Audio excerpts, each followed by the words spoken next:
Quelle issue au conflit anglophone qui secoue le Cameroun depuis maintenant 3 ans? Les combats entre séparatistes et l'armée sont quasi quotidiens. Mercredi dernier, encore 2 militaires ont été tués par les séparatistes. C'était à Bamenda.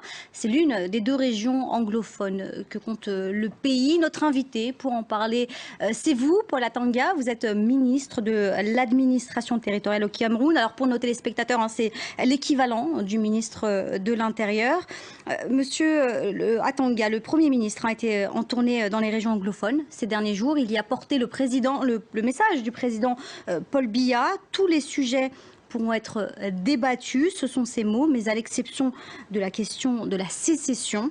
Le président camerounais se dit donc prêt au dialogue. Alors, monsieur Paul Atanga, est-ce qu'il n'aurait pas fallu commencer par ça ?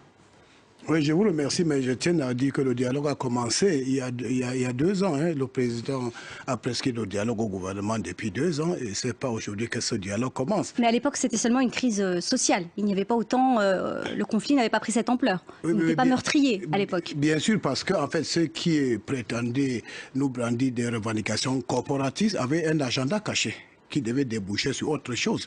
Voilà pourquoi, dès le départ, le président de la République a pris à bras le corps et il a prescrit des mesures salutaires qui nous ont permis, n'est-ce pas, à la fois de répondre aux revendications fondées des enseignants et des avocats, mais de prévenir le débordement. C'était ça l'essentiel. Donc, je peux dire aujourd'hui que c'est que le message du Premier ministre qui était à Bamenda et qui vient de séjourner à Buea rentre en droite ligne de ce que le chef de l'État a toujours dit. Nous pouvons discuter de tout, vous avez des doléances. D'ailleurs, le président Paul Biya a dit depuis 1983 qu'on ne doit pas emprunter le chemin de la brousse. Le maquis peut exprimer ses opinions. Donc, le Cameroun, c'est un pays ouvert où les gens s'expriment librement. Donc, je ne comprends pas pourquoi les gens devaient emprunter, n'est-ce pas, un chemin tordu, c'est-à-dire les armes pour des revendications qui auraient pu être discutées à l'interne. Donc je crois que le Premier ministre dit ce que le chef de l'État a toujours dit. Nous dialoguons. Nous dialoguons. Alors, comment justement, Monsieur le ministre, comment dialoguer alors que les principaux leaders de cette région séparatiste sont aujourd'hui enfermés, ne peuvent pas participer à cet appel à dialoguer? Alors comment dialoguer sans les principaux concernés? Bon, les principaux concernés, bon, j'ai dit d'abord que c'est des Camerounais égarés, c'est des imposteurs qui ont pris les armes contre la République. On dialogue avec des gens qui sont prêts pour un dialogue. On ne dialogue pas avec ceux qui ont le sang entre les mains. Il y a des exactions qui ont été commises. Il y a des enfants qui ont été tués. Il y a des écoles qui sont fermées. Il y a des forces de défense et de sécurité qui ont été brutalisées. Et à notre grande surprise, bon, la communauté internationale ne parle pas assez de ces exactions-là. Mais alors, je dis que malgré ces exactions, le gouvernement a toujours travaillé dans le cadre de l'apaisement.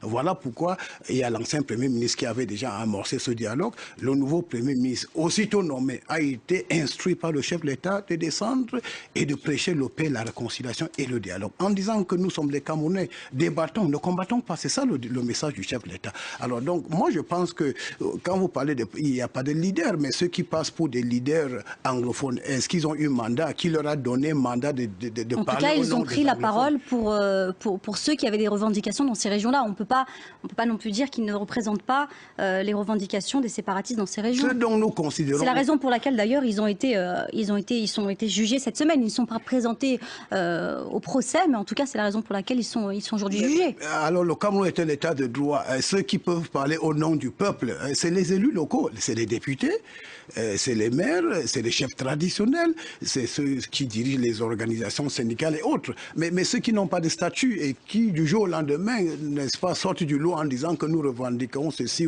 Moi, nous disons que c'est des imposteurs. Et puis ils ont été pris dans leur propre piège, ils ont commis des infractions, ils sont entre les mains de la justice. La justice va suivre son cours. Mais cependant, le président dit que nous allons dialoguer, on va discuter avec on va poursuivre ce dialogue. C'est un dialogue qui a commencé il y a 2 ans, je le rappelle, à chaque instant. Nous parlerons de tout, mais nous ne parlerons pas de la forme de l'État. Alors, puisqu'il faut parler de tout, monsieur le ministre, cette crise est aussi une crise humanitaire, il faut le dire. Pour la communauté internationale, il y a plus de 1800 morts, pas moins de 400 000 déplacés, hein, toujours selon les Nations Unies, et 35 000 réfugiés au Nigeria voisin. Est-ce que vous comprenez l'inquiétude des Nations Unies aujourd'hui? Alors ces chiffres, c'est des chiffres erronés. Je voulais vous dire directement, je veux corriger les chiffres. C'est-à-dire, j'ai lu le rapport de Human Rights Watch et International Crisis Group. Vous contestez ces chiffres qui ont été... Il y a 152 000 réfugiés internes au Cameroun. Et sur les 152 000, le gouvernement, à travers le plan d'assistance d'urgence mis en place par le chef de l'État, s'est occupé de près de 90 000 déplacés internes. Et aujourd'hui, je peux vous dire, à la faveur du camp qui revient progressivement, ces populations sont en train de rentrer dans leur localité. Donc je voudrais tout de suite dire que vraiment ces chiffres, c'est un chiffre erroné.